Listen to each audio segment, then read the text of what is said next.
ఆనాడు ముచ్చెర్ల సత్యనారాయణ ధిక్కారం, ఈరోజు పృథ్వీరాజ్ ఇవాళ ధిక్కారం సమాజం.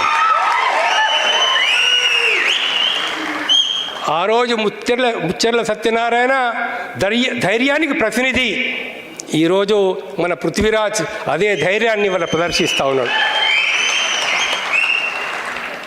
ఆయన ఏ కలలు కన్నాడో ఆ కలల్ని ఇవాళ నిజం చేయాల్సినటువంటి బాధ్యత కూడా ఇవాళ పృథ్వీరాజ్ మీద ఉన్నది. దానికి స్టేజ్ మీద ఉన్నటువంటి వాళ్ళందరూ కూడా మీ అందరి సహకారం చేత త్వరలోనే ముచ్చెర్ల సత్యనారాయణ కళ నెరవేరేటటువంటి రోజు రావాలని చెప్పేసి నేను కోరుకుంటున్నాను. అంటే ఏంటి? నిజాయితీ ఉన్న వాళ్ళ అధికారంలోకి రావాలా, ప్రశ్నించే వాళ్ళ అధికారంలోకి రావాలా, ధిక్కార స్వరం ఉన్న వాళ్ళ అధికారంలోకి రావాలా, అన్యాయాన్ని ఎదిరించే వాళ్ళ అధికారంలోకి రావాలా. అలాంటప్పుడే మనం తెలంగాణను కాపాడుకోగలుగుతాం.